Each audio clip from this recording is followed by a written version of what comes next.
Hello जी, good morning, Ram Ram. स्वागत है आप लोग का एक और नई वीडियो में। आशा करती हूँ आप सब लोग बहुत ही अच्छे होंगे, स्वस्थ होंगे। तो आज मैं सभी हाउसवाइफ के लिए मात्र एक सिलाई मशीन से घर बैठे 10 काम करके पैसे कमाने का बहुत आसान तरीका बताऊंगी।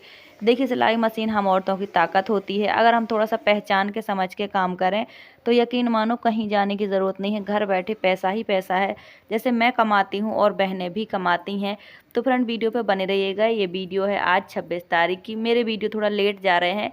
जैसे कि आप सबको पता है कि जम्मू में हाई अलर्ट चल रहा है। बहुत सारी प्रॉब्लम हो गई है, यहाँ बारिश ज़्यादा हो रही है, बच्चों की भी छुट्टियां हैं।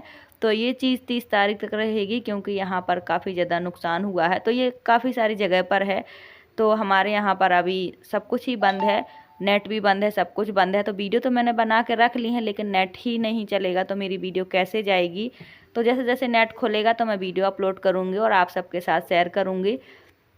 तो अभी सुबह का टाइम है, बारिश हो रही है, तो किसी को कहीं जाना नहीं है। तो आज थोड़ा सा लेट काम चल रहा है, क्योंकि आपको पता ही है जब बारिश होती है तो लगभग काम रुक से जाते हैं, क्योंकि कपड़े भी नहीं धोने हैं, कहीं जाना भी नहीं है। सो चाय हमारी बन गई है। अभी सुबह का करीब 8 साढ़े 8 का टाइम हुआ है। मैं अभी आपको टाइम भी दिखाऊंगी। सो फ्रेंड, मैं साथ साथ क्या करती हूँ, जैसे मैं मान लीजिए कभी 6 बजे उठती हूँ, कभी 7 बजे उठती हूँ। तो सबसे पहले तो देखिए, अगर हाउसवाइफ को पैसे कमाने हैं, काम करना है, तो अपना टाइम मैनेज करना पड़ेगा, अपना काम मैनेज करना पड़ेगा। अगर हम घर के काम में ही घुसे रहेंगे, झाड़ू पोछा बर्तन में, तो हम कोई दूसरा काम जीवन में कर ही नहीं सकते हैं। कभी भी हम इस काम से फ्री नहीं हो सकते हैं। लेकिन अगर आपको पैसे कमाने हैं तो सबसे पहले आपको इस रोज़ के कामों से फुर्सत होना पड़ेगा। थोड़ा जल्दी उठ के टाइम टू टाइम काम मैनेज करना पड़ेगा। अगर हम 7 बजे भी उठते हैं और लाइन से काम करते हैं, बिना बैठे, बिना रेस्ट किए, बिना मोबाइल को देखें, तो यकीन मानो 2 घंटे में सारे काम निपट जाते हैं। सो मेरी अभी चाय बन गई है, बच्चों को देना है मुझे। सब्जी रात की रखी है, आलू गोभी की, टमाटर की सब्जी रखी है। देखिए, हम लोग क्या करते हैं, जो भी सब्जी रात की होती है उसे खा लेते हैं, क्योंकि रात की सब्ज़ी सुबह तक ख़राब नहीं होती है। और देखिए, महंगाई का इतना ज़माना है, सब्ज़ी बहुत महंगी होती है। तो जब तक ख़राब नहीं होती तब तक हम कभी नहीं फेंकते। मतलब कि बासी सब्ज़ी हम खा लेते हैं सुबह, गरम रोटियां या पराठे बनाकर। तो कुछ लोग नहीं खाते हैं, इसलिए मैंने ये बात बताई है। क्योंकि देखिए, अपनी चीज़ों का सही यूज़ करना भी हमारे ऊपर है। तो फ्रेंड, हमारे यहाँ काफ़ी ज़्यादा बारिश चल रही है, करीब 1 हफ्ता हो गया है ऐसे ही चलते चलते। थोड़ा बारिश बंद होती है, फिर शुरू हो जाती है। तो ये टाइम अभी हुआ है। तो रात भर बारिश हुई थी, तो सुबह थोड़ा बंद हो गई थी। तो हस्बैंड मेरे तैयार हो गए थे काम पे जाने के लिए, लेकिन जैसे ही उन्हें नाश्ता किया वैसे ही बारिश फिर से आ गई। तो वो बैठे हैं कि अगर बारिश तेज़ हो जाएगी तो मैं नहीं जाऊँगा।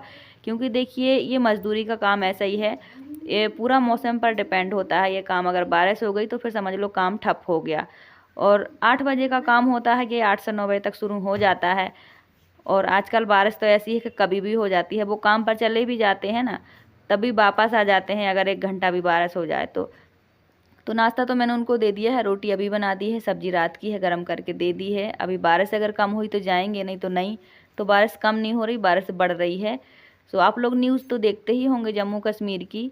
तो मैं जम्मू के बहुत आगे और कश्मीर के पास ही रहती हूँ। तो यहाँ का जो अभी मौसम है वो ठीक नहीं है। तो हस्बैंड ने मेरे नाश्ता कर लिया है और अब बच्चे भी नाश्ता करेंगे। तो बच्चों को दे दिया है चाय, टोस्ट, रोटी। आपको पता ही है कि बच्चों को चाय ज़्यादा पसंद होती है, चाहे उसके साथ टोस्ट दो या रोटी दो, उन्हें वो ज़्यादा अच्छी लगती है। तो फ्रेंड, मैं अपने घर के कामों से फ्री हो गई हूँ। मैंने साथ में छोले भी बॉईल कर लिए हैं, अभी बनाए नहीं हैं, बनाऊंगी मैं अभी थोड़ी देर में। तो आज मुझे ये सूट कटिंग करना है। ये पूरा मतलब पूरा टॉप और बॉटम इस सूट में सब कुछ है। तो जैसा मैंने पहन रखा है बिल्कुल वैसा ही ये कपड़ा है, बस कलर चेंज है। तो जो मैंने पहन रखा वो मीशो का है, रेडीमेड है। मैंने 1 साल पहले लिया था, आपके साथ शेयर भी किया था। ये मेरे एक कस्टमर का है और इस पर गला भी बना है, घेरा भी बना है।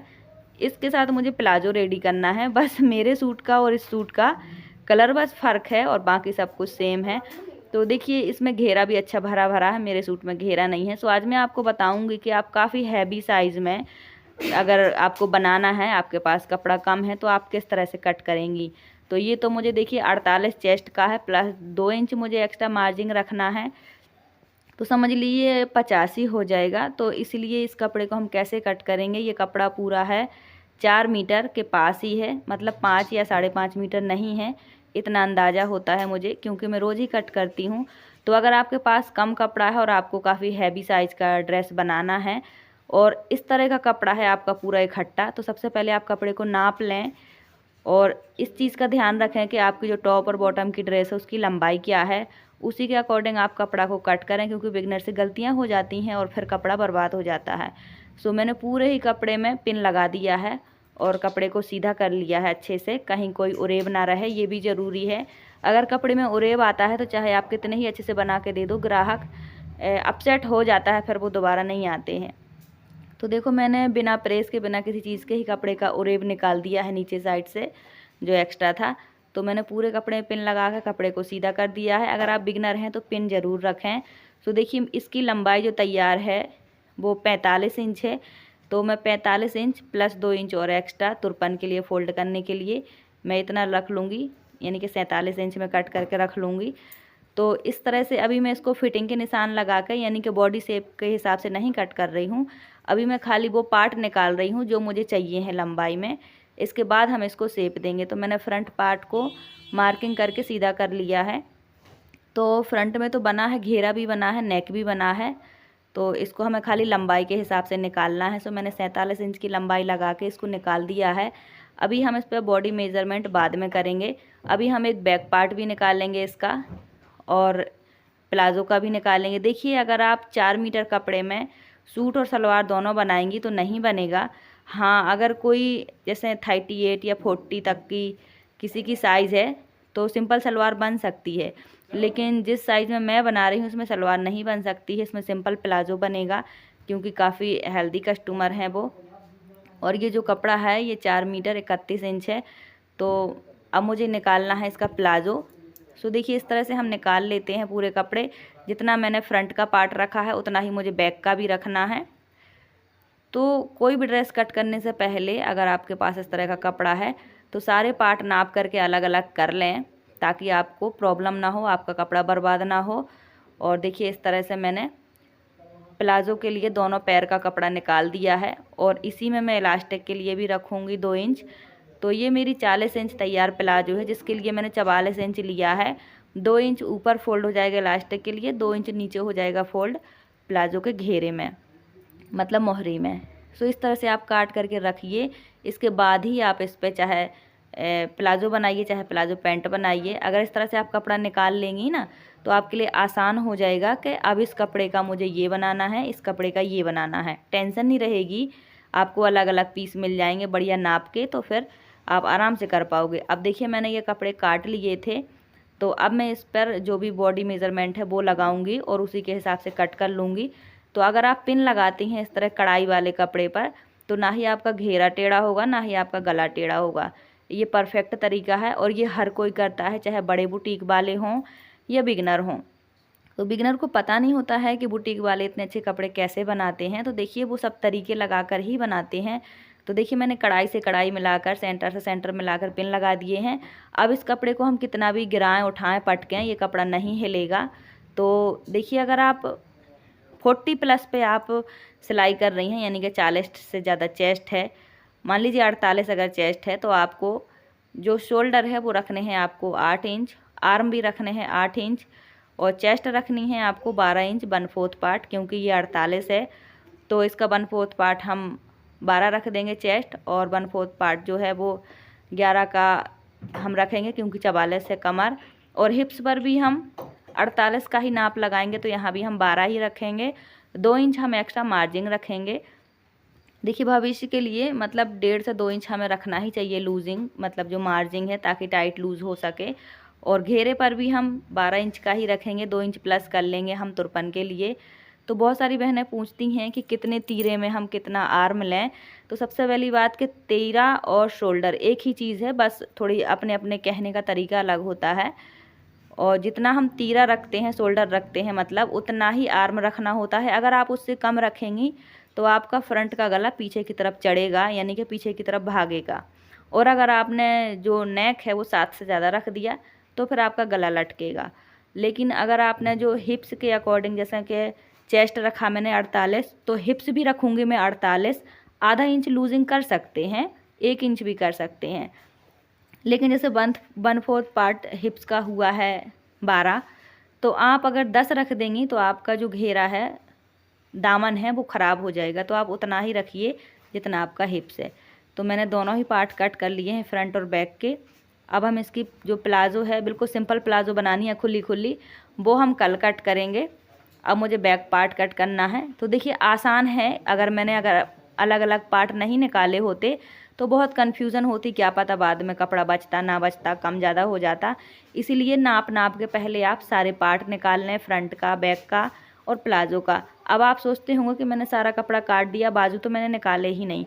तो बाजू इसमें नहीं निकलने थे, बाजू निकलेगा हमारा बैक पार्ट से, क्योंकि फ्रंट पर कढ़ाई है उसे हमें सेंटर से कट करना पड़ेगा। लेकिन बैक में हमें सेंटर से नहीं, साइड से बिछा के कट करेंगे तो हमारी बाजू निकलेगी, पर बाजू में जॉइंट लगेंगे ही लगेंगे। अगर बाजू में जॉइंट नहीं लगाने हैं तो कम से कम 5.5 इंच कपड़ा होना चाहिए हेल्दी पर्सन के लिए, तभी जाके सही बनता है। और इसमें जॉइंट लगेंगे और बाजू भी कम लंबाई की बनेगी, तो हम इसको मैनेज कर लेंगे, कुछ नहीं होता है। इसमें हम लगाएंगे एक अच्छी सी लेस, क्योंकि कस्टमर ने मुझे पहले ही बोल दिया है, क्योंकि देखिए सबको पता होता है कि उन्हें कितने कपड़े आ जाएंगे। तो मेरे कस्टमर को पता था कि ये कपड़ा कम है, इसलिए उन्होंने मुझे पहले ही बोल दिया था कि आप प्लाज़ो बना देना बस। तो फ्रेंड हमारा ये कट के तैयार हो गया। अगर आपको समझ ना आया हो तो आप कमेंट करके ज़रूर पूछिएगा। तो देखिए फ्रेंड, अभी बनाने हैं मुझे छोले। मैंने देखी दोपहर की तैयारी सुबह ही कर ली थी, अब मेरे लिए आसान रहेगा। एक तरफ छोले रख दूँगी, एक तरफ चावल रख दूँगी, तो दोनों ही चीज़ें बन जाएंगी। तो देखिए फ्रेंड, सबसे बड़ी बात ये होती है कि अगर हाउसवाइफ को कुछ करना है तो सबसे पहले अपने घर के कामों से फुर्सत होना ज़रूरी है। और हम हाउसवाइफ की आजकल एक प्रॉब्लम हो गई है, मोबाइल मिल गया है हाथ में, तो काम हो या ना हो मोबाइल में हम ऐसे बिजी रहते हैं कि फिर टेंशन के सिवा हाथ कुछ नहीं लगता है। हर काम हम कल पर छोड़ देते हैं। देखिए घर के काम तो हमें आज ही करने पड़ते हैं, लेकिन जब कुछ अपने लिए करने की बात आती है तो हम सोचते हैं कल कर लेंगे, कल कर लेंगे। और देखिए जो कल पे छोड़ते हैं उनका कल कभी नहीं आता है। जो आज करती हैं, चाहे वो हाउसवाइफ हों, लड़कियां हों, कोई भी हो, जो आज करते हैं उनका कल ज़रूर आता है। लेकिन जो कल पे काम टाल के छोड़ते हैं उनका कल कभी नहीं आता है। तो बच्चों की छुट्टी चल रही है, बारिश हो रही है, कहीं आने जाने का कोई सिस्टम नहीं है, टाइम पास किसी का नहीं हो रहा है। तो सब अपना अपना कर रहे हैं। बच्चे भी गणेश जी बना रहे हैं गणेश चतुर्थी के लिए। तो फ्रेंड अभी मैंने प्याज कट कर ली है, टमाटर कट कर लिए हैं, थोड़ा सा अदरक लहसुन का पेस्ट भी डालूंगी, इससे छोले मतलब अच्छे बनते हैं। तो मैंने तड़के में डाली है बड़ी इलायची, 2 काली मिर्च, 1 लौंग और जीरा, इतना ही डालती हूँ। और गरम मसाले में मैंने थोड़ा सा पैकेट वाला गरम मसाला डाला है, जो मैं सिर्फ छोले में डालती हूँ और किसी भी सब्जी में नहीं डालती हूँ। तो आज के दोपहर के खाने में है छोले चावल। सुबह मैंने थोड़ी रोटियां सेक ली थी, बच्चों ने चाय टोस्ट के साथ रोटी भी खा ली थी। अभी ये दोपहर और शाम दोनों के लिए बना रही हूँ मैं। तो छोले हमारे अच्छे से गल गए हैं, तो इसी का पानी डाल के मैं मसाला को तैयार कर लूँगी। जब हम छोले को अच्छे से 2-3 बार धुल के बॉईल करते हैं, उबालते हैं, तो फिर इसका पानी फेंकने की ज़रूरत नहीं पड़ती है और इससे बहुत ही अच्छा टेस्ट आता है। तो फ्रेंड आजकल मैं ज़्यादा काम नहीं कर पा रही हूँ, क्योंकि मेरी तबीयत भी ठीक नहीं है, तो इसलिए मैं थोड़ा सा काम को रुक रुक के कर रही हूँ। क्योंकि मैंने पहले कुछ दिनों पहले बहुत काम किया है सिलाई का रात दिन। क्योंकि देखिए काम कभी कभी आता है तो मुझे लगता है कि मैं ये जल्दी जल्दी कर लूँ, तो यही प्रॉब्लम होती है कि मैं बीमार हो जाती हूँ। काम का प्रेशर ज़्यादा पड़ जाता है, बच्चे भी अभी छोटे ही हैं, ज़्यादा समझदार नहीं हैं। और आजकल बच्चे भी दिन भर घर पे ही रहते हैं, इसीलिए थोड़ा सा मेरा मतलब कि डिस्टर्ब होता है काम सिलाई का। क्योंकि मेरे पास जगह लिमिटेड है, उसी में सबको रहना होता है। हस्बैंड भी यहीं रहते हैं दिन भर, बच्चे भी दिन भर यहीं रहते हैं। सो फ्रेंड ये खाने की तैयारी हो रही है दोपहर की। अगर आप अपने काम टाइम टू टाइम मैनेज करेंगे तो यकीन मानिए आपका हर काम टाइम से मैनेज हो जाएगा, आप टेंशन फ्री रहेंगी और एक्स्ट्रा अर्निंग के लिए आप कुछ सोच पाएंगी, कुछ कर पाएंगी। तो चलिए अब मैं आपको बताती हूँ वो 10 तरीके जो आप सिलाई से करके पैसे कमा सकते हैं। मात्र आपको सिर्फ एक सिलाई मशीन की ज़रूरत है। तो देखिए जैसे पैसे मैं कमाती हूँ, मैं भी हाउसवाइफ हूँ, घर में रहकर ही कमाती हूँ। जैसे मैं कमाती हूँ वैसे ही तरीके आपको बताती हूँ, मैं आपको कुछ अलग से कुछ एक्स्ट्रा नहीं बताती हूँ। देखिए सिलाई मशीन हर घर में होती है, सिलाई से कई तरीके से पैसे कमाए जा सकते हैं। सबसे पहला तरीका है कि आप कंप्लीट सिलाई अगर सीखे हैं तो आप सब कुछ ही बना सकती हैं, चाहे छोटे बच्चों के हों, बड़ों के हों, हर टाइप के कपड़े बनाकर आप पैसे कमा सकती हैं। इसमें क्या होता है, अगर हमें सब कुछ आता है तो हम कुछ भी बना सकते हैं। क्योंकि ऐसा नहीं है कि सिर्फ एक ही टाइप का काम, एक ही टाइप का कस्टमर आता है हमारे पास हर तरीके के लोग आते हैं और वो सब काम करके हम घर बैठे पैसे कमा सकते हैं। लेकिन अगर आपको ड्रेस बनानी नहीं आती है तो नंबर 2 तरीका है, आप अल्टर करके, यानी कि पुराने कपड़े अल्टर करके या जो नए कपड़े होते हैं ऑनलाइन शॉपिंग के, उन्हें भी आप टाइट लूज़ की मतलब फिटिंग करके अल्टर करके भी पैसे कमा सकते हैं। क्योंकि देखिए ये काम भी आजकल बहुत ट्रेंड में है, बहुत चल रहा है, आप सब भी जानते हो। अगर मशीन है तो आप इसका यूज़ भी कर सकते हो। नंबर 3, कि आप किसी बड़े बुटीक से जुड़ जाइए। मान लीजिए आपके पास ग्राहक नहीं आ रहा है या आपको इंटरेस्ट नहीं है, तो आप बुटीक से जुड़ जाइए, इकट्ठा कपड़ा लाइए, जैसे इकट्ठी सलवार का लाइए, पैंट का लाइए, सूट का लाइए, कटा कटाया मिलता है, आपको सिर्फ स्टिच करके देने की ज़रूरत है। अगर आप कटिंग का ले लेंगे तो और भी अच्छा है, आपको ज़्यादा पैसे मिलेंगे। नंबर 4 कि देखिए तुरपन काज बटन का फाइल लगाने का, जो उसमें फॉइल होती है साड़ी में, वो लगाने का काम भी बहुत है। देखिए अगर आपको मशीन भी नहीं चलानी है, मात्र सुई से काम करना है, तो तुरपन काज बटन और साड़ी की जो फाइल होती है वो भी लगा सकते हैं। नंबर 5 बैग बनाकर, अगर आपको कुछ और नहीं करना तो आप बैग बनाकर भी पैसे कमा सकती हैं। ऑनलाइन ऑफलाइन सब जगह सेल हो जाते हैं। नंबर 6 स्क्रंची बनाकर भी आप पैसे कमा सकती हैं, जो सब जगह सेल होती हैं, ऑनलाइन भी ऑफलाइन भी, ठीक है। नंबर 7 डोरी पाइपिंग बनाकर भी आप पैसे कमा सकती हैं। डायरेक्ट बुटीक में बेचना है, आपको परेशान नहीं होना है। नंबर 8 है लटकन डोरी, जो लटकन होती है ना डोरी, वो भी आप बना सकती हो।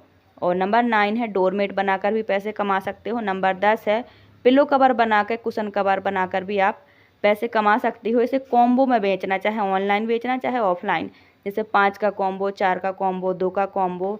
तो अगर आप हाउसवाइफ हैं, आपको पैसे कमाने हैं, बाहर नहीं जा सकती हैं, आपके पास मशीन है, तो समझ लीजिए आपके पास बहुत बड़ी ताकत है। अपने काम को 2-2.5 महीना दीजिए पहचान के लिए, आपका काम बहुत अच्छा चलेगा। ये मेरा अनुभव है, मेरा भी धीरे धीरे चला है हैंड मशीन से, आज मैं यहाँ तक आई हूँ, इसलिए मैंने आपके साथ शेयर किया है।